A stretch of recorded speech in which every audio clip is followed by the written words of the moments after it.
అంతా సెట్ అయిపోయింది అన్నారు. సాధారణ స్థితికి వచ్చాము అన్నారు. ఇక రెక్కలు కూడా తీసుకుని ఎగిరిపోవడమే అన్నారు. కానీ సీన్ మళ్ళీ మొదటికొచ్చింది.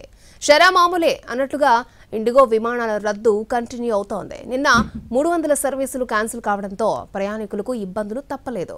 మరోవైపు ఇండిగో సంక్షోభానికి సంబంధించి కేంద్రంపై ఢిల్లీ హైకోర్టు ప్రశ్నల వర్షాన్ని కురిపించింది. దేశంలో అతిపెద్ద విమానయాన సంస్థ ఇండిగోలో సంక్షోభం ఇంకా కొలిక్కి రాలేదు. పెద్ద ఎత్తున విమానాలు రద్దు కావడం, రీషెడ్యూల్ కావడంతో ప్రయాణికులు సైతం తీవ్ర ఇబ్బందులను ఎదుర్కొంటున్నారు. ఇప్పటికే విమానయాన మంత్రిత్వ శాఖ విమానాల్లో కోతలు విధిస్తూ నిర్ణయం తీసుకుంది. ఇప్పుడిప్పుడే పరిస్థితి చక్కబడింది, సెట్ అవుతున్నాం అని ఇండిగో ప్రకటించినా కూడా సేమ్ సీన్ రిపీట్ అయింది.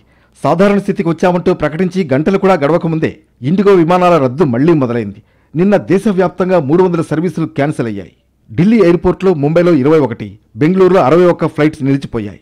శంషాబాద్ నుంచి బయలుదేరాల్సిన 70 విమానాలు కూడా రద్దయ్యాయి. తీవ్ర సంక్షోభం తర్వాత తమ ఫ్లైట్స్ సర్వీసెస్ సాధారణ స్థితికి చేరాయని ఇండిగో సీఈఓ పీటర్ ప్రకటించిన గంటల వ్యవధిలోనే మరోసారి విమాన సర్వీసులు రద్దయ్యాయి. సంస్థ కార్యకలాపాల పర్యవేక్షణకు 8 మంది సభ్యుల కమిటీ ఏర్పాటైంది. డిమాండ్ ఉన్న రూట్లలో మార్పులు కూడా చేస్తోంది డీజీసీఏ.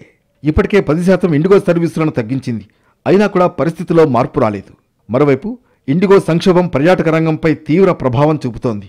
ఢిల్లీతో పాటు ఈశాన్య రాష్ట్రాలకు పర్యాటకులు తగ్గారు. దీంతో స్థానిక వ్యాపారాలపై కూడా ప్రభావం పడింది. ఇక ఇండిగో సంక్షోభంపై ఢిల్లీ హైకోర్టులో సమగ్ర విచారణ జరిగింది. అసలు ఈ సంక్షోభం ఎందుకు తలెత్తిందని కేంద్రాన్ని న్యాయస్థానం ప్రశ్నించింది. ఇలాంటి సమయంలో విమాన టికెట్ ధరలు అమాంతం ఎందుకు పెరిగాయని అడిగింది. ఒకవైపు సంక్షోభం కొనసాగుతుంటే దాని నుంచి ప్రయోజనం పొందేందుకు ఇతర విమానయాన సంస్థలకు అనుమతి ఎలా లభించింది? టికెట్ ధర 40,000 వరకు ఎలా వెళ్ళింది? ఇదంతా ఎలా జరిగింది అని కోర్టు ప్రశ్నించింది.